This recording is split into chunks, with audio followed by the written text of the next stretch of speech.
সেই দিন আমার এখনো মনে আছে, আমি মামার মায়ের পায়ের কাছে গিয়ে পড়ে গিয়েছিলাম হাসপাতালে, বলেছিলাম মা গো আজ আমার বড় কষ্ট হচ্ছে। মা আমাকে বলেছিলেন বাবার এত কাঁদো কেন? বললাম মা আমি জীবনে কোনোদিন লেবার রুমের পাশ দিয়ে যাওয়ার আমার সুযোগ হয় নাই, কিন্তু আজকে আমি লেবার রুমের পাশ দিয়ে যখন গিয়েছি এত জোরে জোরে চিৎকার শুনেছি। আরে 30 বছর আগে যখন জন্ম দিয়েছ তখন তো হাসপাতালেও আসো নাই, জানি না ঘরের ভেতরে পেটের ভেতর থেকে বের হওয়ার সময় তুমি না জানি কত চিৎকার করেছ, কষ্ট দিয়েছ। এইরকম করে সন্তানকে যখন মা জন্ম দেয়, জিহাদের ময়দানে মুজাহিদরা শহীদ হওয়ার সময় গলা কাটলে, হাত কাটলে, বুক চিল্লে যেমন রক্তের নদী প্রবাহিত হয়ে যায়, আমাদের মা আমাদেরকে জন্ম দিতে গিয়ে এইভাবে করে 1 বালতি 2 বালতি পরিমাণ রক্তের নদী প্রবাহিত করে দিয়েছে। এই জন্য আল্লাহ কুরআন শরীফে বলেছেন, খবরদার বান্দা, তোমার মা তোমাকে যন্ত্রণার পর যন্ত্রণা সহ্য করে গর্ভধারণ করেছেন, এরপরে তোমার মা তোমাকে ডেলিভারি করেছেন, তোমাকে জন্ম দেওয়ার পরে এরপরে তোমার মায়ের কষ্টের শেষ নাই।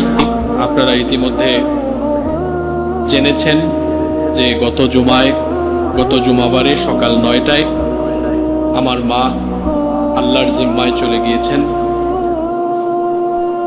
তো সে কারণে আমি সরাসরি আমার অফিস থেকে আমি সিলেটের উদ্দেশ্যে রওনা দিয়েছি। আমি আজকেই সিলেট থেকে এসেছি। আসলে হয়তো বা আমার জন্য প্রতিটি জুমা অনেক বেশি বেদনাদায়ক হবে, কারণ হয়তো জুমার দিন আসলেই আমার মায়ের কথা মনে পড়বে। আর পৃথিবীতে প্রতিটি সন্তানের জন্য তার মা বাবার মতো আপন অন্য কেউ কখনো হবে না, হতে পারেও না। তো আমি আসলে অত্যন্ত ব্যথাতুর হৃদয়ে এবং খুব ভারাক্রান্ত হৃদয় নিয়ে আজকে এখানে হাজির হয়েছি, কারণ গত জুমায়ও এই সময়ে আমি আমার মায়ের জানাজার উদ্দেশ্যে রওনা করেছিলাম। এবং সবচেয়ে আশ্চর্যের ব্যাপার হলো ওই সময়ে আসলে কেন জানি মনে হয় যে সময়ও কেউ আটকে রেখেছে, সময় ফুরায় না, সময় যায় না। সম্মানিত মুসল্লিয়ান কেরাম, পৃথিবীতে মানুষের অস্তিত্বের জন্য আল্লাহর পরে যাদের কাছে আমরা সবচাইতে বেশি ঋণী তারা হচ্ছেন আমাদের বাবা এবং মা। কারণ তারা আমাদেরকে জন্ম দেওয়ার পরে আমাদেরকে অসীম স্নেহ মমতা ভালোবাসা দিয়ে লালন পালন করেছেন, প্রতিপালন করেছেন। তাদের স্নেহ মমতা ভালোবাসা পেয়েই কিন্তু আমরা বড় হয়েছি। মা বাবা হচ্ছেন প্রত্যেকটি সন্তানের জন্য ছায়াস্বরূপ। মা বাবা যখন থাকে না তখন বোঝা যায় যে মাথার উপরে যেন তখন ছায়াও হারিয়ে যায়। এজন্য যাদের মা বাবা আছেন তাদের কাছে এখনো জান্নাত আছে, তাদের জন্য জান্নাতে যাওয়া বড় সহজ। হক হচ্ছে 2 প্রকার, একটা হচ্ছে হাক্কুল্লাহ, আরেকটি হচ্ছে হাক্কুল ইবাদ। আল্লাহর হক হলো বান্দার উপরে, আল্লাহর হক হলো বুখারীতে হাদিস এসেছে, আইয়াবুদুহু ওয়ালা ইউশরিকু বিহি শাইআ। বান্দার উপর আল্লাহর হক হলো যে বান্দা একমাত্র আল্লাহর ইবাদত করবে, আল্লাহ ছাড়া আর কারো ইবাদত করবে না। এই যে আমরা সলাতে হাজির হলাম, নামাজে আসলাম, এখানে ইবাদত হবে কার? আল্লাহর। রমজান মাসে রোজা রাখি, ইবাদত করি কার? আল্লাহর। একইভাবে আমরা হজে যাই, এখানে ইবাদত করি আল্লাহ। আল্লাহর ইবাদতে কেউ যদি গরিমসি করে কিংবা শয়তানের ওয়াসওয়াসায় কেউ যদি আল্লাহর ইবাদত থেকে গাফেল হয়, আল্লাহ তাআলার দয়ার পরিমাণ কিন্তু অনেক গুণ বেশি। বান্দা যখন তওবা করে আল্লাহ তাআলার রহমতের প্রত্যাশী হয়, আল্লাহ কিন্তু সেটা চাইলে মাফ করে দিতে পারেন। আল্লাহর হক এটা আল্লাহর ইচ্ছা, তিনি চাইলে মাফ করে দিতে পারবেন। কিন্তু হাক্কুল ইবাদ, বান্দার হক যেটা আছে, এটা আল্লাহ তাআলা মাফ করেন না ততক্ষণ যার সাথে সংশ্লিষ্ট বিষয়টা, ওই বান্দা আপনাকে মাফ করবে না যতক্ষণ, অথবা তার হক আপনি তাকে ফিরিয়ে দিবেন না যতক্ষণ, আল্লাহ আপনাকে মাফ করবেন না ততক্ষণ। মানুষের হকের ব্যাপারে সর্বপ্রথম যার হকের কথা আল্লাহ কোরআনে কারিমে বারবার বলেছেন, এবং মানুষের হকের মধ্যে যাদের হকের ব্যাপারে সবার আগে মানুষকে জিজ্ঞাসিত করা হবে, এবং যাদের হক এত গুরুত্বপূর্ণ, যাদের হক নষ্ট করলে জীবনের সব আমল বরবাদ হয়ে যায়, এবং যাদের সাথে বেয়াদবি করলে জাহান্নাম নিশ্চিত হয়ে যায়, তারা হচ্ছেন প্রত্যেক সন্তানের পিতামাতা। এজন্য মা বাবা বড় সেন্সিটিভ জায়গা। আমি এই কথাটা সারা দেশে, এমনকি দেশের বাইরে যেখানে সুযোগ পাই, এই কথাটা আমি বারবার বলি যে পিতামাতা হচ্ছে সেন্সিটিভ জায়গা। আমি কথাটা আবার বলছি, রসুল গুরুত্বপূর্ণ কথা 3 বার বলতেন। পিতামাতা হচ্ছেন সেন্সিটিভ জায়গা। এখানে আপনার অসতর্কতাবশত যদি উঁচু গলায় কথা বলেন, অথবা আপনার আচার আচরণে কখনো মনকষ্ট দিয়ে দেন, অসৎ আচরণ করেন, বেয়াদবি করেন, তো আপনার সারা জীবনের নামাজ, রোজা, হজ, যাকাত, তাহাজ্জুদ, ইবাদত, বন্দেগী সব কিছু বরবাদ হয়ে যাবে, বাতিল হয়ে যাবে, জাহান্নাম নিশ্চিত হয়ে যাবে। কারণ পিতামাতা সন্তানের জন্য এত গুরুত্বপূর্ণ নিয়ামত, যেখানে আল্লাহর রসুল বলেছেন পিতামাতা যার উপরে সন্তুষ্ট, আল্লাহও তার উপরে সন্তুষ্ট। সুবহানাল্লাহ। আব্দুল্লাহ ইবনে ওমর রাদিয়াল্লাহু আনহুমা এই হাদিসের বর্ণনাকারী সাহাবী। হাদিসটি তিরমিজি শরীফের মধ্যে বর্ণিত হয়েছে। আল্লাহর নবী বলেছেন, রিদার রব্বি ফি রিদাল ওয়ালিদাইন ওয়া সাখাতুর রব্বি ফি সাখাতিল ওয়ালিদাইন। আল্লাহর নবী বলেছেন, পিতামাতার সন্তুষ্টিতে আল্লাহ সন্তুষ্ট, পিতামাতার অসন্তুষ্টিতে আল্লাহ অসন্তুষ্ট। তার মানে হলো, যদি কেউ তার বাবা মাকে সন্তুষ্ট করতে পারে, আল্লাহ তাআলা তার উপর সন্তুষ্ট হয়ে যাবেন। আর কেউ যদি তার পিতামাতার সাথে বেয়াদবি করে, কোনো সন্তানের উপরে যদি তার পিতামাতা নারাজ হয়ে যায়, ওই সন্তানের উপরে আমার আল্লাহও নারাজ হয়ে যান। এমনকি আপনার জান্নাতে যাওয়া কিংবা জাহান্নামে যাওয়া যাদের উপরে নির্ভর করে, তারাও হচ্ছেন আপনার পিতামাতা। এজন্য আল্লাহর নবী বলেছেন, ইবনে মাজাহ হাদিসটি বর্ণিত হয়েছে, আবু উমামা রাদিয়াল্লাহু আনহা রাদিয়াল্লাহু আন এই হাদিসের বর্ণনাকারী সাহাবী, তিনি বলেছেন আল্লাহর রসুল সাল্লাল্লাহু আলাইহি ওয়াসাল্লামকে এসে এক ব্যক্তি জিজ্ঞেস করলো, মা হাক্কুল ওয়ালিদাইনি আলা ওয়ালাদিহিমা, সন্তানের উপরে পিতামাতার হক কি? আল্লাহর নবী তখন বললেন, সাহাবী শোনো, হুমা জান্নাতুকা আও হুমা নারুকা, তোমার পিতামাতা তোমার জন্য জান্নাত, অথবা তোমার পিতামাতা তোমার জন্য জাহান্নাম।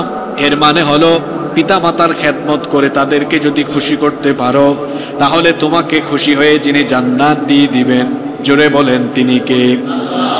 আবার পিতামাতাকে কেউ যদি নারাজ করে ফেলে, জাহান্নাম তার জন্য অবধারিত হয়ে যাবে, জাহান্নাম তার জন্য ওয়াজিব হয়ে যাবে।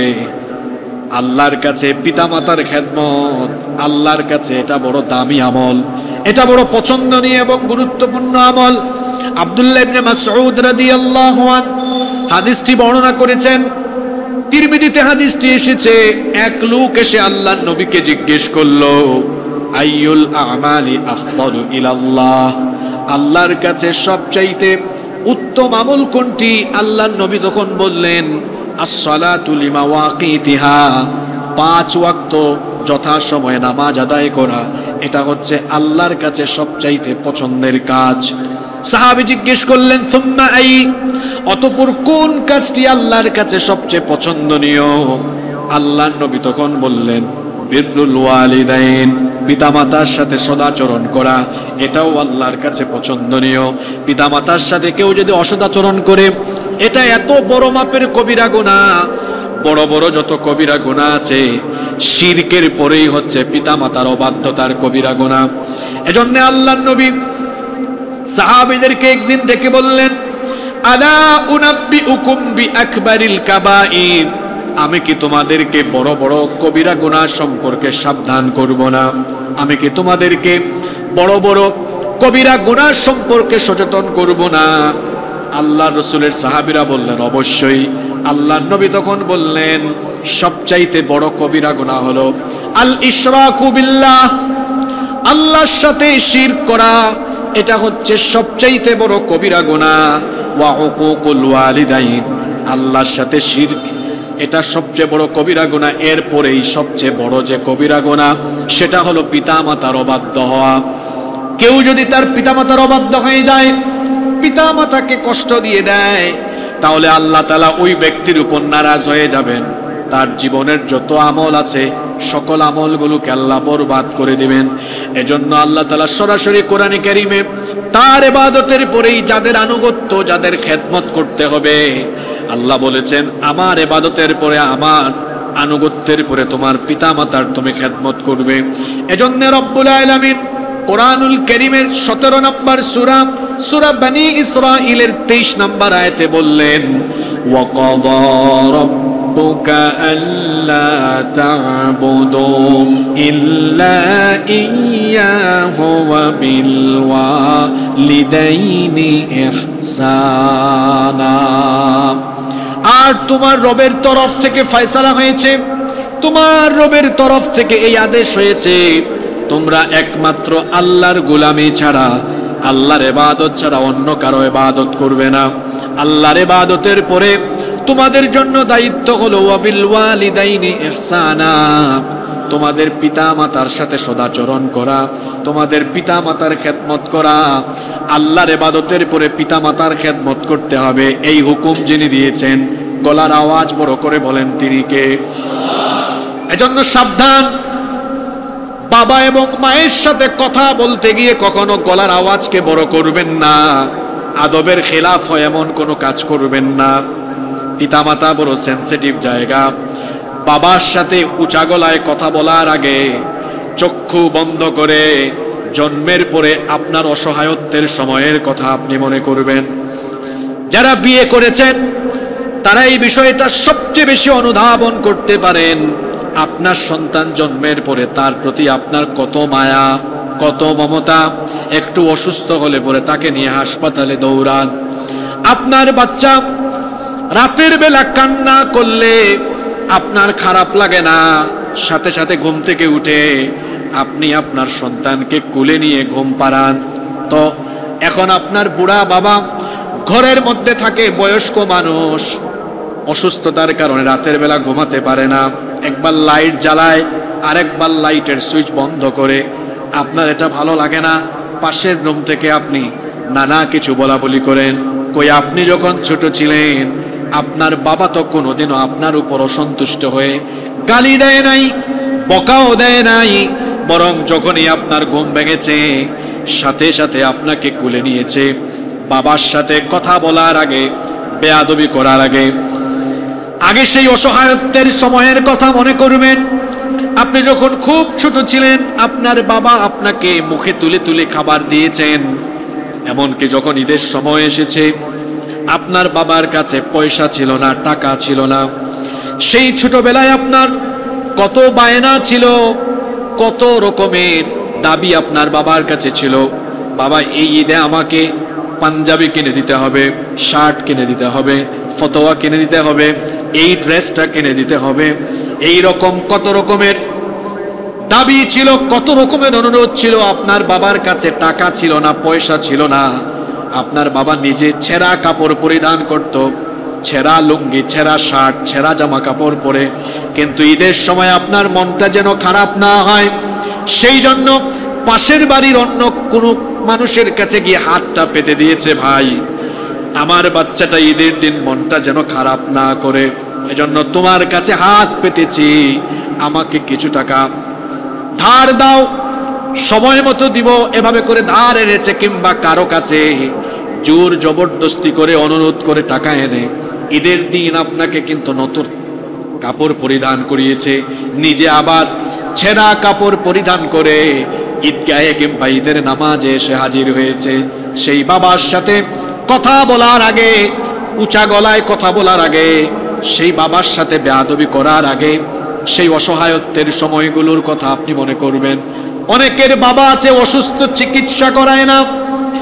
এইরকম অনেক নাফরমান সন্তানও কিন্তু আমাদের সমাজে কম বেশ আছে। দেখবেন 2 ভাই 3 ভাই আছে, বাবা অসুস্থ, এক ভাই আরেক ভাইয়ের মুখের দিকে তাকায়, কে চিকিৎসা করাবে?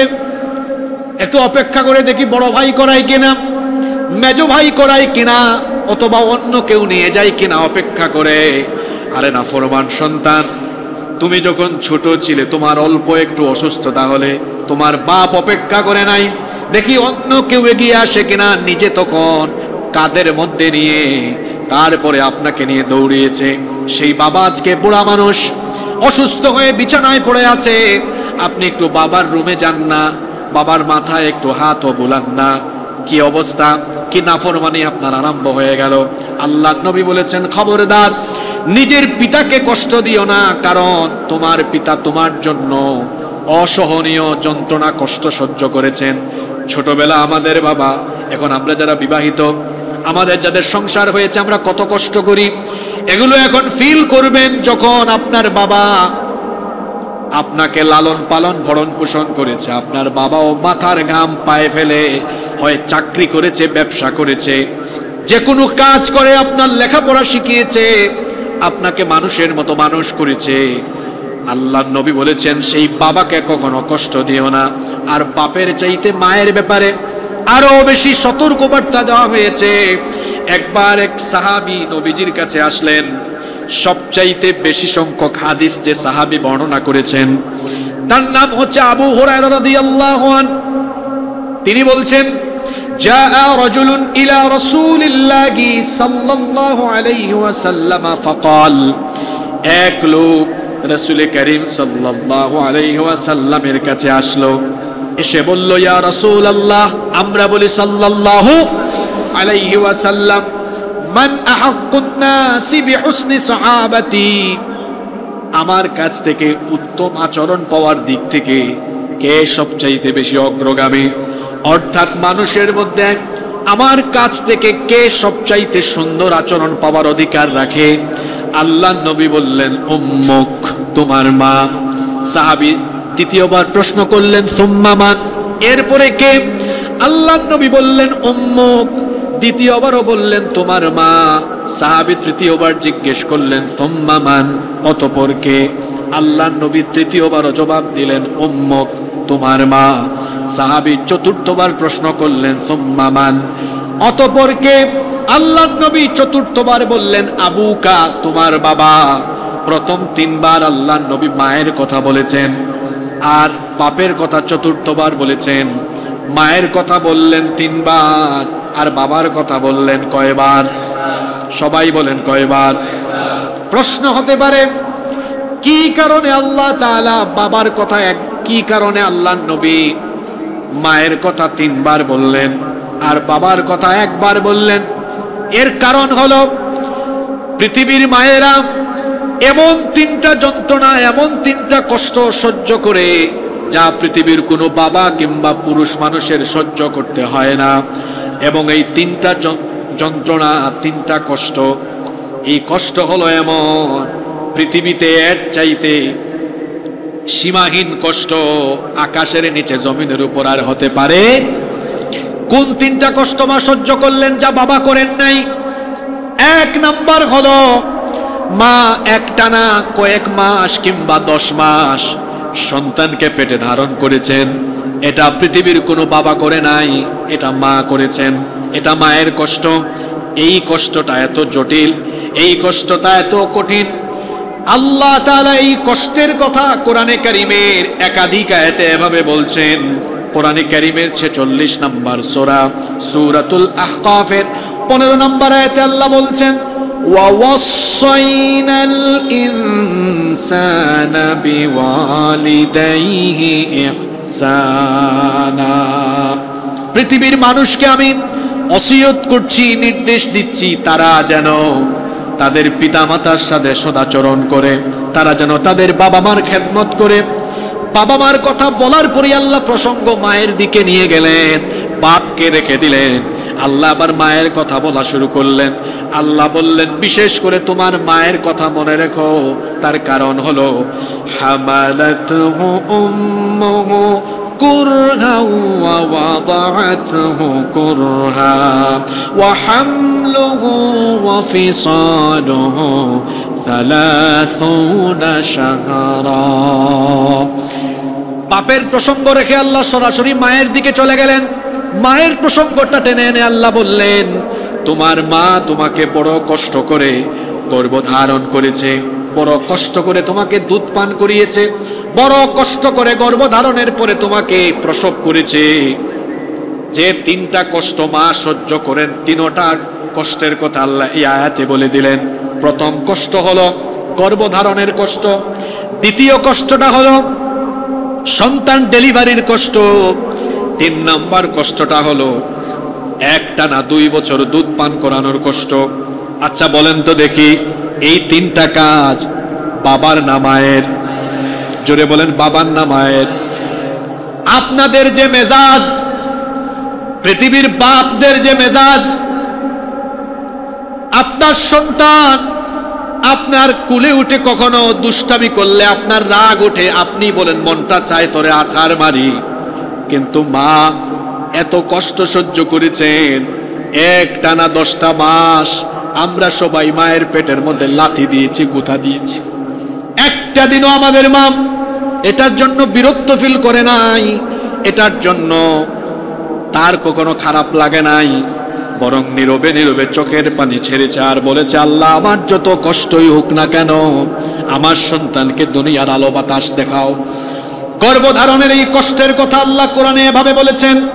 কোরআনে কারীমের 31 নম্বর সূরা, সূরা লুকমানের 14 নম্বর আয়াতে আল্লাহ বলছেন, وَوَصَّيْنَا الْإِنسَانَ بِوَالِدَيْهِ حَمَلَتْهُ أُمُّهُ وَهَنًا عَلَى وَهَنٍ وَفِصَالُهُ فِي عَامَيْنِ أَنِ اشْكُرْ لِي وَلِوَالِدَيْكَ ইলাইয়াল মাসির।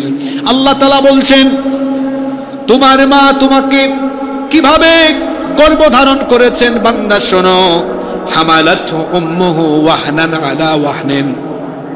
আরবি ভাষা যারা জানেন তারা বুঝেন আল্লাহ এখানে কেমন শব্দ চয়ন করলেন। ওয়াহনান আলা ওয়াহনিন, কষ্টের কথা আল্লাহ বলেন নাই। আল্লাহ বলেছেন তোমার মা যে তোমাকে গর্ভধারণ করলেন, এটা শুধু কষ্টের কাজ না, এটা হলো ওয়াহনান আলা ওয়াহনিন, এটা হলো কষ্টের উপরে কষ্ট, যেই কষ্টের কোনো সীমা নাই, যেই যন্ত্রণার কোনো সীমা নাই। এই যে শীতের দিন এখন চলে এসেছে, রাতের বেলা কম্বল গায়ে টেনে ব্ল্যাঙ্কেট গায়ে দিয়ে ঘুমাতে বড় আরাম লাগে, মজা লাগে। মায়ের সাথে বেয়াদবি করার আগে এই কথাগুলো ভাববেন। আমরা প্রত্যেকেই যখন আমাদের মায়ের পেটে ছিলাম, শীতের রাতগুলোতে আমাদের মা একটা রাতও তিনি আরাম করে ঘুমাইতে পারেন নাই। পেটের ভেতরে যখন সন্তান থাকে, সন্তান কিছুক্ষণ পর পর নড়াচড়া করে, হাত পা দিয়ে গুতাগুতি করে। অনেকে আছে বিয়ে শাদী করার পরেও মায়ের সাথে মেজাজ দেখায় কথা বলে। কপাল পোড়া সন্তান, বউয়ের সাথে যে এক বেডে ঘুমাও, তোমার বউ তো রাতের বেলা, তো তারে জিজ্ঞেস করো বউ কেন ঘুমায় না। মাঝে মাঝে বউ বিছানা থেকে উঠে ওয়াশরুমে গিয়ে বমি করে, ঘুমাইতে পারে না। জিজ্ঞেস করেন স্ত্রী, প্রিয়তমা বউ ঘুমাও না কেন? বলে কেমনে ঘুমাবো, পেটের ভেতরে তো আপনার সন্তান একবার হাত দিয়ে গুঁতা দেয় আর একবার পা দিয়ে গুঁতা দেয়। বউকে এত ভালোবাসে, সাথে সাথে বউয়ের মাথায় হাত বোলায় দেয়, কেন এটা ফিল হয় না?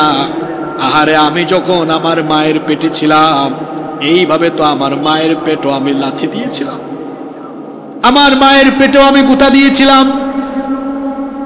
এইভাবে করে 1 মাস নয়, এক টানা 8 মাস, 9 মাস, 10 মাস আমাদের মা আমাদেরকে পেটে নিয়েছে। একটা জীবন্ত মানুষ আর একটা জীবন্ত মানুষকে পেটে নিয়ে ঘোরাঘুরি করে। সাধারণ ব্যাপার না এটা, এটা আপনারা বুঝবেনই না, কারণ বাচ্চা তো আপনাদের পেটে আসে না, এটা বুঝার কোনো সক্ষমতাও আপনাদের নাই। চিন্তা করেন, শুধু একটা জীবন্ত মানুষের পেটের ভেতরে আরেকটা জীবন্ত মানুষ নিয়ে ঘোরাফেরা করা, কি সাংঘাতিক ব্যাপার এটা, কি সাংঘাতিক কষ্টের ব্যাপার। পেটে নিয়ে আমাদের মা রাতের বেলা ঘুমাইতে পারেন না। ঘরের কাজ শেষ করে যখন ঘুমাতে গেলেন, ঘুম আসে না। একটু পর পর সন্তান একবার ডান দিকে লাথি মারে, কখনো আরেকবার বাম দিকে লাথি মারে, কখনো বা একেবারে কলিজা বরাবর লাথি মারে। আপনারা তো জানেন, সন্তান মায়ের পেটের ভেতরে উল্টা হয়ে থাকে। তো কলিজাটা, মানুষের হাড়টা কোন দিকে থাকে বলেন তো দেখি? ঘুমাই গেছেন নাকি? কোন দিকে থাকে? প্রত্যেকটা লাথি মায়ের এই দিকে লাগে, ওই দিকে লাগে। এক একটা লাথির গুতার কষ্ট এমন, মনে হয় যেন মায়ের উপরে পাহাড় চাপিয়ে দেওয়া হয়েছে। এই রকম করে যন্ত্রণা আমাদের মা সহ্য করেছেন। এইভাবে করে রাতের পর রাত চলে গিয়েছে। গর্ভবতী মা ঘুমাতে পারে নাই, চেহারা নষ্ট হয়ে যায়। সন্তান পেটে নিলে শরীর স্বাস্থ্য তখন ভালো থাকে না, ঠিক থাকে না। মায়ের তখন চেহারাটা পর্যন্ত নষ্ট হয়ে যায়। সারাটা রাত চলে গেল, মা এক ফোঁটা ঘুমাইতে পারল না। নির্ঘুম রাত কাটলো চোখের পানি ছাড়তে ছাড়তে। আহারে, আমাদের মা এইভাবে করে কতটা রাত যে না ঘুমিয়ে ঘুমিয়ে আমাদেরকে পেটে নিয়েছেন, একমাত্র আল্লাহ ছাড়া এটা কেউ বলতে পারবে না। আবার সকাল হয়ে গেল, ফজরের পরে মা রান্নাঘরে ঢুকে গেলেন। রান্নাঘরে ঢুকে এবার কাজ কাম আরম্ভ করলেন। সবার জন্য নাস্তা বানালেন, সবাইকে নাস্তা দিলেন। মা ক্ষুধার্ত। এবার যখন নাস্তার প্লেটটা নিলেন, যখনই খাবার মুখে দিতে যাবেন, আমাদের মা খাইতে পারলেন না। বমি বমি ভাব হয়ে যায়, কারণ সন্তান তো গুতাগুতি এখনো করছে, খাবার খাইতে পারে না। খাবারের প্লেটটা রেখে দিয়ে মা আবারও রুমে চলে যায়, দরজা বন্ধ করে দেয়। নীরবে নীরবে, কখনো চুপি চুপি কাঁদে, কখনো বা আবার ব্যথা সইতে না পেরে চিৎকার মেরে মেরে কাঁদে। এইভাবে করে একদিন আর 2 দিন নয়, আমাদের মা আমাদেরকে এইভাবে করে একটানা 10টা মাস আমাদের জন্য কষ্ট করেছেন। পেটে নিয়ে গর্ভধারণের যন্ত্রণা সহ্য করতে করতে করতে করতে অতঃপর যখন ডেলিভারির সময় চলে আসছে, প্রসবের সময় ঘনিয়ে এসেছে, সেই সময় সন্তান সম্ভবা নারীরা কত টেনশনে থাকেন। কারণ আমাদের সমাজে কত নারী সন্তান জন্মের সময় মারা যায়। তখন মা যিনি, তার মাথার মধ্যে ভিন্ন রকমের চিন্তা আসতে থাকে।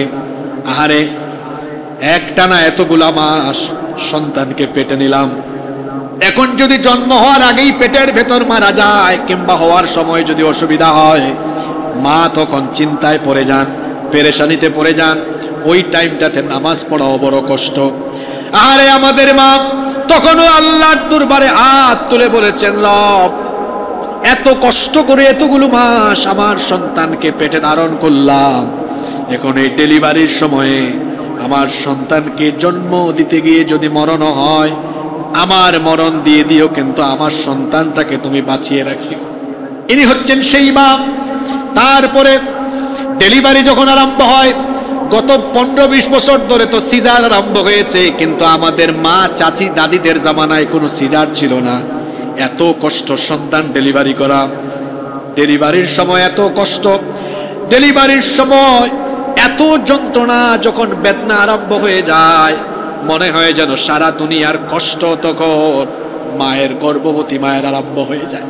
বর্তমান চিকিৎসা বিজ্ঞান বলছে একজন মানুষ সর্বোচ্চ 20 থেকে 25 ইউনিট পর্যন্ত ব্যথা সহ্য করার ক্ষমতা রাখে, কিন্তু মা যখন সন্তানকে ডেলিভারি করেন তখন 20 আর 25 নয়, 50 থেকে 55 ইউনিটের ব্যথা সহ্য করেন।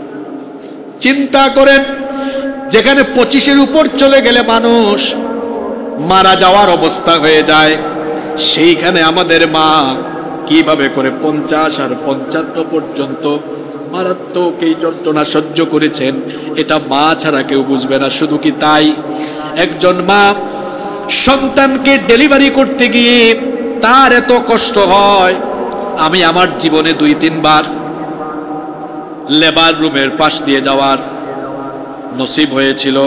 আপনারা তো অনেকে লেবার রুম জানেন, ওই যে হাসপাতালে থাকে যেখানে নর্মাল ডেলিভারি হয়। 2-3 বার আমার যাওয়ার সুযোগ হয়েছিল, লেবার রুমের পাশ দিয়ে হেঁটে যাওয়ার আমার সুযোগ হয়েছিল। সাধারণত ডাক্তাররা ওইদিকে কাউরে যাইতে দেয় না। 2-3 বার আমার খুব কাছের রোগী ছিল, ডাক্তারের সাথে কথা বলার জন্য চেম্বারে যাচ্ছিলাম। যাওয়ার সময় আমি আর্তনাদ শুনলাম, ফরিয়াদ শুনলাম। ডাক্তারকে জিজ্ঞেস করলাম এত জোরে জোরে চিৎকার দেয় কারা? আপনারা জানেন ওই লেবার রুমগুলোতে সাধারণ মানুষের যাতায়াত নিষিদ্ধ। আমার খুব কাছের রোগী ছিল, আমি ডাক্তারের চেম্বারের সামনে দিয়ে যাচ্ছিলাম, চিৎকার শুনে শুনে যাচ্ছিলাম। আমি জানতাম না এখানে যে ডেলিভারির মায়েরা আছেন। ডাক্তারের চেম্বারে গিয়ে বললাম, ভাই আসার সময় মহিলাদের চিৎকার শুনলাম, কোনো ধরনের মার্ডার কেস কিংবা জটিল কোনো রুগী এখানে এসেছে নাকি? কই হুজুর, এটা তো জটিল কোনো রুগী না, যে সাইড দিয়ে হেঁটে আসছেন এখানে নর্মাল ডেলিভারির রুগীরা থাকে। এই কথা বলা মাত্র যখনই আমি শুনেছি, অঝোর ধারায় আমার চক্ষু থেকে পানি বের হয়েছে। আসার সময় যখন আমি আসতেছিলাম, ইচ্ছা করে আমি 1 মিনিট দাঁড়াইছিলাম। আমি ইচ্ছা করেই সেদিন দাঁড়িয়েছিলাম এই জন্য, যাতে করে আজ থেকে 30-35 বছর আগে সেই চিত্রটা কিছুটা হলেও একটু যেন ফিল করতে পারি। আসার সময় 1 মিনিট দাঁড়ায় থাকার মতো অবস্থা আমার হয় নাই।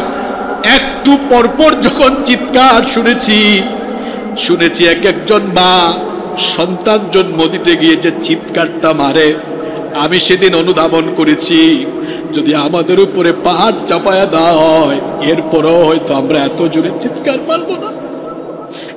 সেই দিন আমার এখনো মনে আছে, আমি মামার মায়ের পায়ের কাছে গিয়ে পড়ে গিয়েছিলাম হাসপাতালে। বলেছিলাম, মা গো আজ আমার বড় কষ্ট হচ্ছে। মা আমাকে বলেছিলেন, বাবারে এত কাঁদো কেন?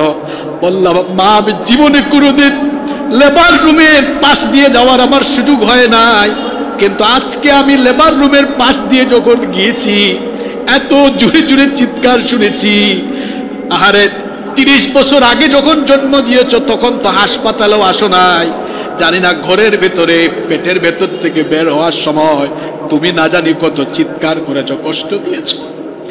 এইরকম করে সন্তানকে যখন মা জন্ম দেয়, জিহাদের ময়দানে মুজাহিদরা শহীদ হওয়ার সময় গলা কাটলে, হাত কাটলে, বুক চিল্লে যেমন রক্তের নদী প্রবাহিত হয়ে যায়, আমাদের মা আমাদেরকে জন্ম দিতে গিয়ে এইভাবে করে 1 বালতি 2 বালতি পরিমাণ রক্তের নদী প্রবাহিত করে দিয়েছে। এই জন্য আল্লাহ কুরআন শরীফে বলেছেন, খবরদার বান্দা, তোমার মা তোমাকে যন্ত্রণার পর যন্ত্রণা সহ্য করে গর্ভধারণ করেছেন, এরপরে তোমার মা তোমাকে ডেলিভারি করেছেন, তোমাকে জন্ম দেওয়ার পরে এরপরে তোমার মায়ের কষ্টের শেষ নাই। এবার 3 নম্বর সেই কষ্ট শুরু হয়ে গেল।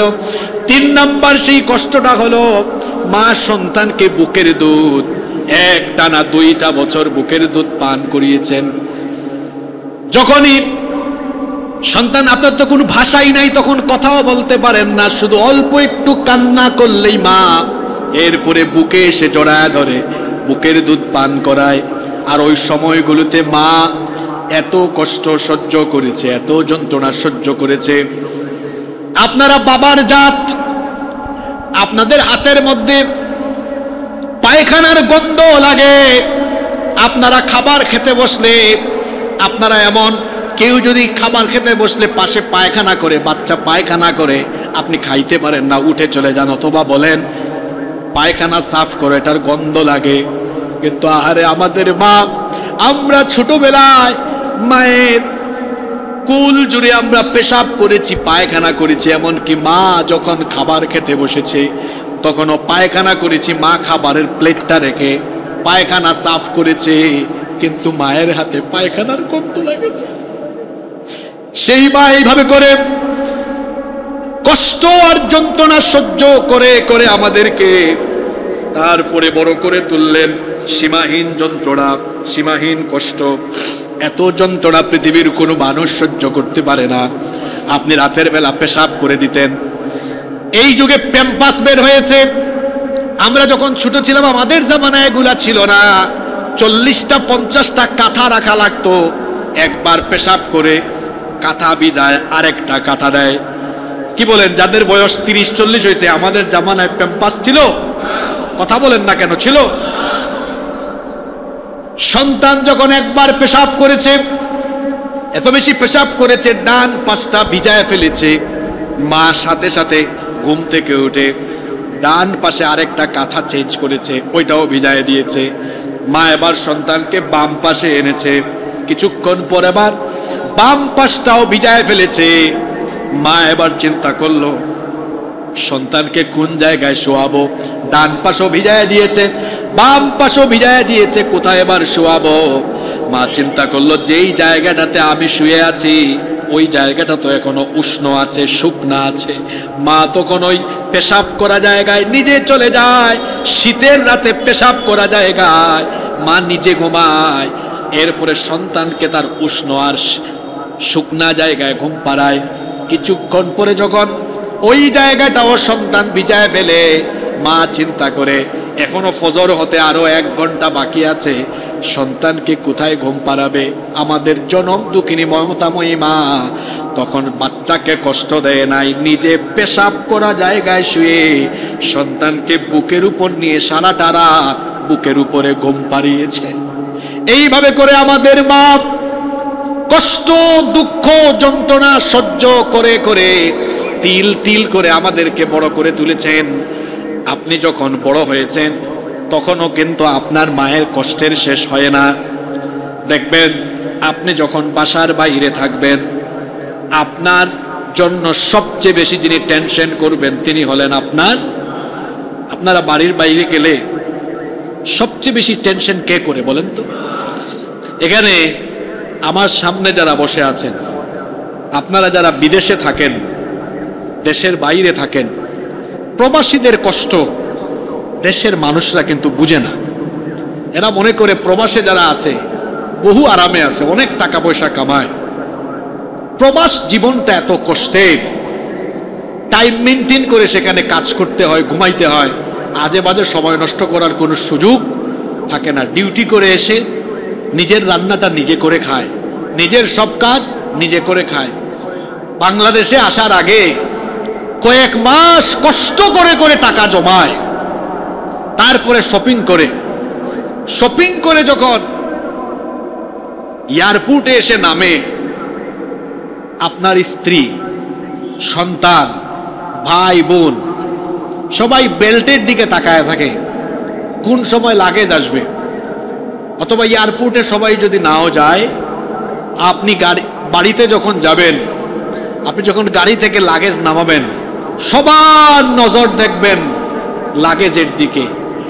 একমাত্র আপনার মায়ের নজর থাকে আপনার শুকনা মুখের দিকে। আপনার পরিবারের সবাই বলে, আপনার ভাই বলে ভাই আমার জন্য মোবাইলটা আনছো কিনা, আপনার বোন বলে আমার জন্য গহনা আনছো কিনা, আপনার বাচ্চারা বলে আমার জন্য যা যা লিস্ট করে দিয়েছিলাম আনছো কিনা। সবাই এইরকম ব্যাগের দিকে তাকায় আর ভাবে সবকিছু আনছে কিনা। আর মা আপনাকে দেখা মাত্রই বলে আমার ছেলেটা কয় ঘন্টা খায় না, আগে তারে খাওয়া। এই হচ্ছে মা। শুধু তাই নয়, আপনি যখন বাসার বাইরে থাকবেন, আপনি গভীর রাত পর্যন্ত যদি বাড়ি আসতে আপনার লেট হয়, আপনি দেখবেন সবাই ঘুমায় যায়, কেউ অপেক্ষা করে না, একটা মানুষ টেনশনও করে না। কিন্তু একজন পাবেন যার চোখে কোনো ঘুমই আসে না। তিনি কে? জোরে বলেন, তিনি কে? তিনি একটু পরপর ফোন দেন। আমি আমার মায়ের কথা বলি। আপনারা জানেন আমি গত 10-11 বছর ধরে সারা বাংলাদেশে কথা বলি। রাত 1টা হয়, 2টা হয়, 3টা হয়, একটা মানুষ কিন্তু অপেক্ষা করে না। কিন্তু যতক্ষণ পর্যন্ত বাড়ি কিংবা আমি চট্টগ্রামের বাইরে অন্যান্য বিভাগে সফরে গেলে হোটেল পর্যন্ত এসে ফোন না দেই, ততক্ষণ পর্যন্ত আমার মাকে আমি কোনোদিন ঘুমাইতে দেখি নাই। আমি যখন বাড়ি যেতাম, সর্বশেষ 2 নভেম্বর আমি বাড়ি গিয়েছিলাম। আমি এক জায়গায় মাহফিল করলাম, মাহফিল শেষ করে আমি রাত 1:30টায় বাড়ি গিয়েছি। এটা তো অনেক কম সময়, 1:30টা। আমার এখনো মনে আছে, সর্বশেষ গত রমজানের আগে ওই মৌলভীবাজার, সুনামগঞ্জ, হবিগঞ্জ, সিলেটে গেলে সাধারণত আমি বাড়িতেই থাকি। রাত 2টা 3টা, কনকনে ঠান্ডা পড়ে, কুয়াশা 1 হাত দূরে, কিচ্ছু দেখা যায় না। আমাদেরকে যারা দাওয়াত করে, 100 জনের মধ্যে 99টা মানুষ পৃথিবীতে স্বার্থপর। যাওয়ার আগে 100 বার ফোন দেয়, এমনকি যাইতে দেরি হইলে হুজুর বাদ দিয়ে আব্বাও ডাকে ফেলে। মানুষের মধ্যে এমন আগ্রহ থাকে। এরপরে যখন বিদায় দেয়, এটা বাড়ি পৌঁছাইলো না রাস্তায় চাকার নিচে মরে পড়ে গেল, এটা শতকরা 1-2 জনের বেশি খবরও নেয় না। কেউ খবর নিকার না নিক, কিন্তু মা নেয়। বাড়ি গেলে দেখা যায়, শুধু আমি আমার কথা কেন বলবো, আপনারাও মিলাবেন, যাদের মা আছে দেখবেন রাত 2টা 3টা পর্যন্ত বাড়িতে সবাই ঘুমায় থাকে, কিন্তু আপনি দেখবেন কনকনে ঠান্ডায় বাড়ি গিয়ে দেখবেন আপনার মা না ঘুমায়া এই দরজার মধ্যে কনকনে ঠান্ডার মধ্যে এতিমের মতো দাঁড়ায় তারা অপেক্ষা। আল্লাহ বলছেন, সেই মা এবং বাবাকে কষ্ট দিও না। বিশেষ করে আল্লাহ তাআলা মা বাবার বার্ধক্যের কথা বললেন, ইম্মা ইয়াবলুগান্না ইনদাকাল কিবারা আহাদুহুমা আও কিলাহুমা ফালা তাকুল লাহুমা উফফিন ওয়ালা তানহারহুমা وقل لهما قولا كريما। আল্লাহ তাআলা বলছেন, তোমার পিতামাতা 2 জন অথবা তাদের কোনো একজন যখন বার্ধক্যে চলে যায়, ফালা তাকুল লাহুমা উফ, বিরক্ত হয়ে তোমার মা বাপকে উফ শব্দ পর্যন্ত বলো না। কেন আল্লাহ বার্ধক্যের বয়সের কথা বললেন?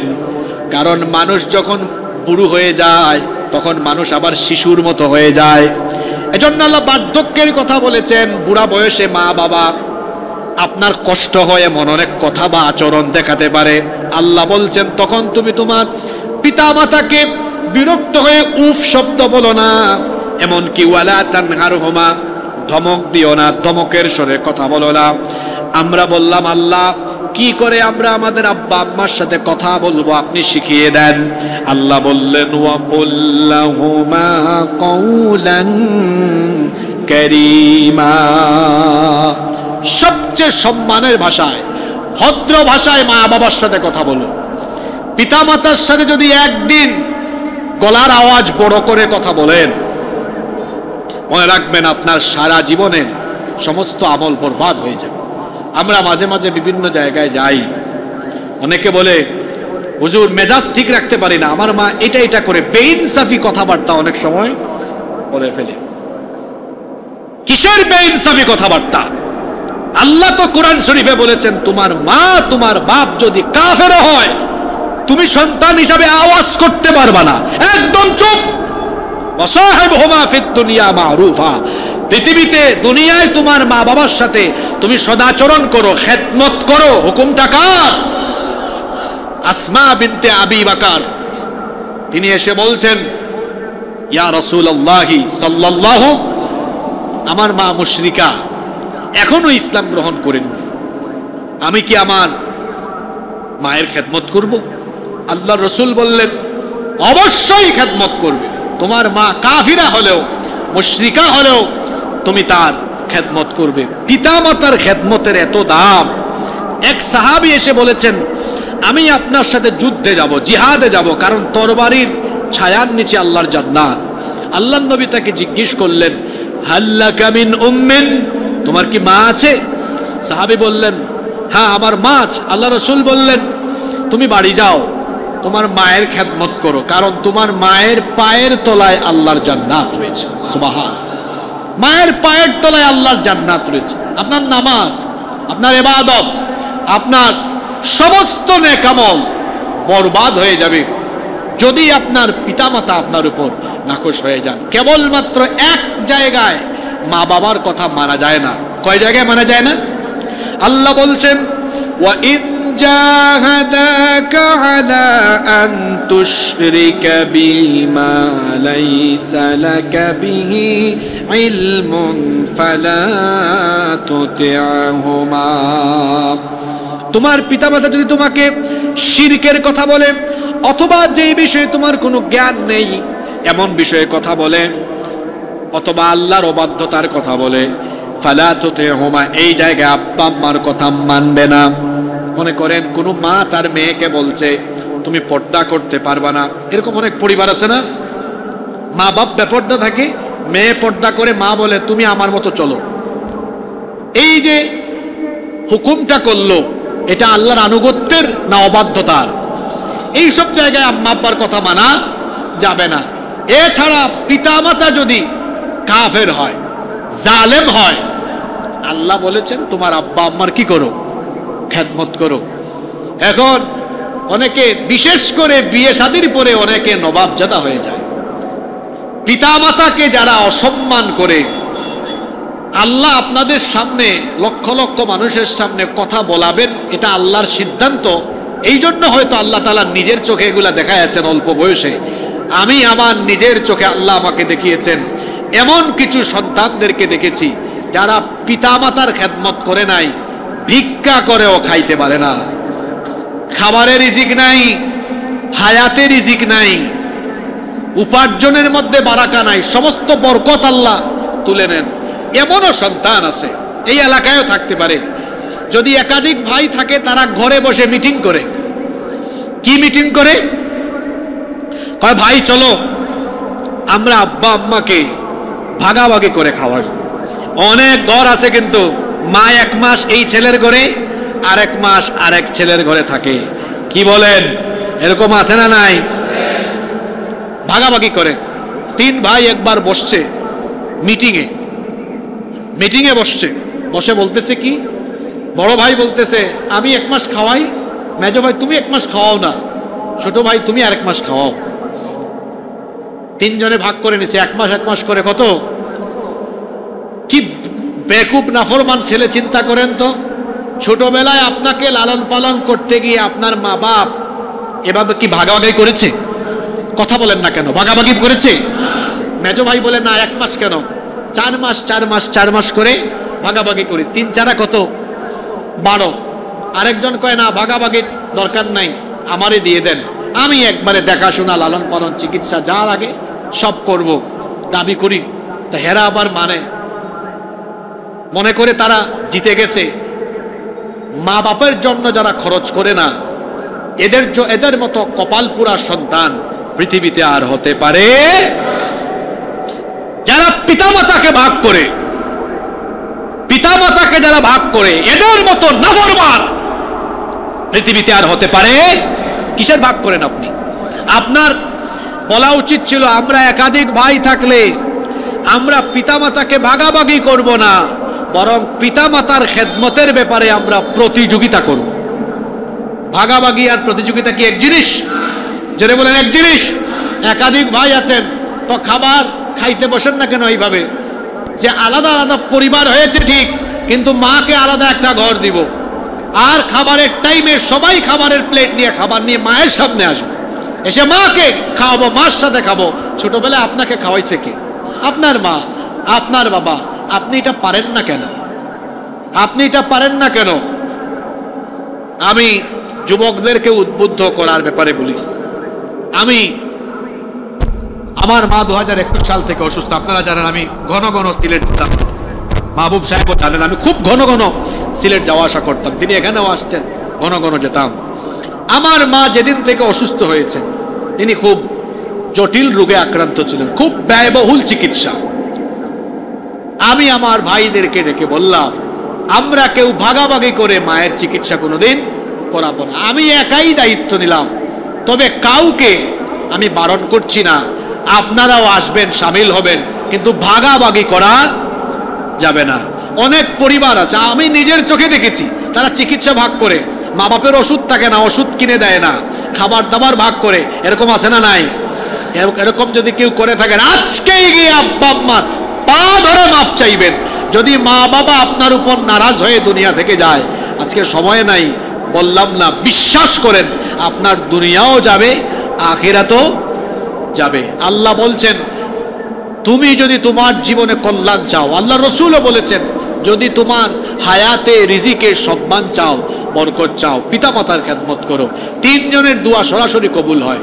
এর মধ্যে একজন হচ্ছেন মা এবং বাবা। অনেকে আছে হুজুরকে হাদিয়া দেয়, হুজুর 50,000 টাকা দিলাম, 1 লাখ টাকা দিলাম, আপনি দোয়া করেন। কোনো হুজুরকে কোনোদিন খাওয়াইয়া আর হাদিয়া দিয়া, আমি আবার বলছি, কোনো হুজুরকে হাদিয়া দিয়ে, টাকা দিয়ে, পয়সা দিয়ে বা অন্যান্য হাদিয়া, পারফিউম দেন আপনারা, এরপরে এইটা দেন, ওইটা দেন, এরপরে অনেকে অনেক কিছু দেয়, অনেক কিছু গিফট করে, আপনি মন ভরাইতে পারবেন না। আরে আপনি 50,000 টাকা দিয়েছেন, গতকালকে আরেকজন হুজুরকে 2 লাখ টাকা দিছে, আপনি আজকে 2 লাখ দিয়েছেন, পরশুদিন হুজুরকে একজন 5 লাখ টাকা দিয়েছে, আপনি হুজুরকে নিয়ে খাওয়াইছেন 15 আইটেম দিয়ে, এই 1 সপ্তাহ আগে হুজুরকে একজন 60টা আইটেম দিয়ে খাওয়াইছে। হুজুরকে খাওয়াইয়া দাওয়াইয়া হাদিয়া দিয়া পেট ভরাইতে পারবেন না, কিন্তু আপনি আপনার মাকে একদিন শুধু মুখে তুলে খাওয়াই দিয়েন, আল্লাহর আরশ আপনার উপর খুশি হয়ে যাবে। যারে খাওয়ানো দরকার তারে খাওয়াবেন। ছোটবেলায় আপনার বাবা মা আপনার জন্য আলাদা ব্যাগে করে অনেক কিছু আনতো না? কয়দিন আপনি নিয়ে গিয়েছেন বলেন? আলাদা ব্যাগ নিয়েছেন যে বাবা এটা আপনার জন্য, মা এটা আপনার জন্য। ছোটবেলায় আপনাকে আপনার বাবা মা ঘুম পাড়িয়েছে, এখন কয়দিন আপনার বাবা মাকে আপনি ঘুম পাড়ান বলেন? এই কথাগুলো আমি সারা দেশে বলি, যুবকদেরকে বলি, যাদের ঘরে মা বাপ আছে আগে মা বাপকে ঘুম পাড়াবেন, এরপরে নিজে ঘুমাবেন। আপনার পিতামাতার মাথা টিপে দিবেন, হাত টিপে দিবেন, পা টিপে দিবেন। একবার যদি খালি সন্তুষ্টি নিয়ে ঘুমায়, আল্লাহ দুনিয়া আখিরাতে আপনার জন্য তার বরকত, রহমত এবং নাজাতের দরজা খুলে দিবে। সুবহান আল্লাহ তাআলা আমাদেরকে আমাদের পিতামাতার চক্ষু শীতলকারী সন্তান হওয়ার তৌফিক দান করেন। যাদের পিতামাতা দুনিয়া থেকে চলে গিয়েছেন, আল্লাহ তাআলা তাদের পিতামাতাকে মাফ করে দেন। যাদের পিতামাতা আছেন, আল্লাহ তাআলা তাদের পিতামাতাকে নেক হায়াত দারাজ করে দেন। এর পাশাপাশি আমি সবাইকে অনুরোধ করব, যাদের পিতামাতা আছেন বেশি বেশি খেদমত করেন। আব্বা আম্মার খেদমত করতে পারা এটা পিতামাতার, এটা সন্তানের জন্য সৌভাগ্যের ব্যাপার, নেয়ামতের ব্যাপার। আল্লাহ তাআলা আমাদেরকে কথাগুলোর উপরে আমল করার তৌফিক দান করেন। আমরা সবাই বলি আমিন। সম্মান